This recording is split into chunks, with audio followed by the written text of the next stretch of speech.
My golden child stepbrother tore my ear off because I wouldn't give him money. But I recorded everything and sent him straight to jail.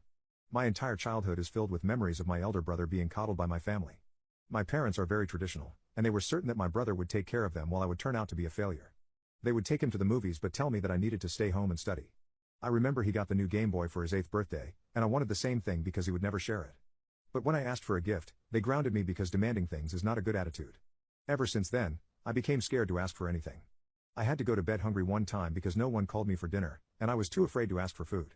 This one time when we were around 13, he kicked a football and smashed one of the windows in our house. He knew that our dad was very strict about playing football inside, so he told them that it was me who broke the window. I tried explaining that I was hanging out with my friends at the time, but they didn't believe me.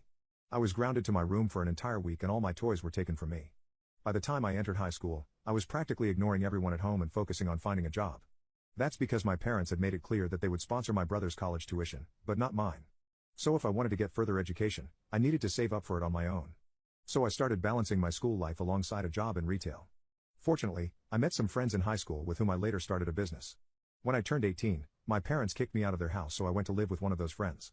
I used the money I saved up for college to invest in our business, and thankfully it became successful. Now, I just bought a new house and held a celebration to which I invited all my friends and family who supported me. My parents and my brother were not invited. However, my brother somehow found my address and showed up to the party in a suit.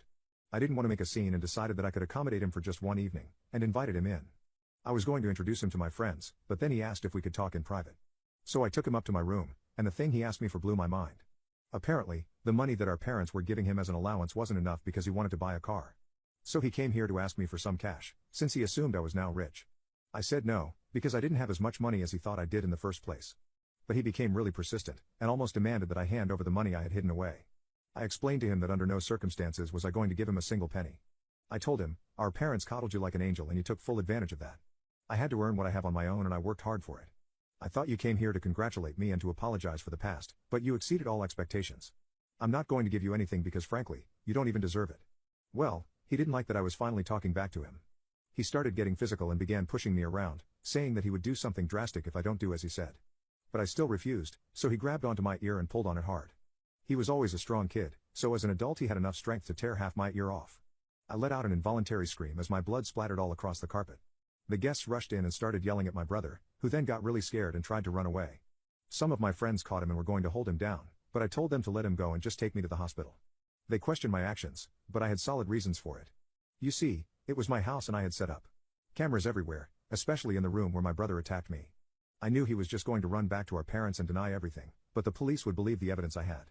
I got my ear reattached and immediately contacted my lawyer, who contacted the local cops and had them arrest my brother. I imagine that he was taken straight to jail and my parents weren't able to stop it from happening. But I am not done.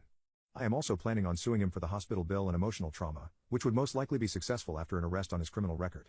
I imagine that he was taken straight to jail and my parents weren't able to stop it from happening. But I am not done. I am also planning on suing him for the hospital bill and emotional trauma, which would most likely be successful after an arrest on his criminal record. My parents tried calling me to get me to drop my charges and release my brother, but I blocked them. My ear was still in a lot of pain, but I still sat down with my lawyer and detailed all the emotional stress that my parents and my brother put me through. After including the hospital bill, I decided to sue my brother for $30,000 in total damages. He was in jail when he received the news, so he must have been in shock. However, my parents hired a lawyer for him and are currently fighting the lawsuit. I am certain that I will win, but if this takes long then my brother might get bail because I haven't had time to take the criminal proceedings forward.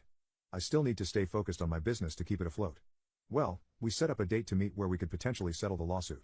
I was finally going to confront them and get justice, or so I thought. It turns out, they didn't think that what their older son had done was wrong at all. They were accusing me of being in the wrong for refusing to give him some money. I yelled at them in response, and just told them about how I felt regarding the abuse that they put me through.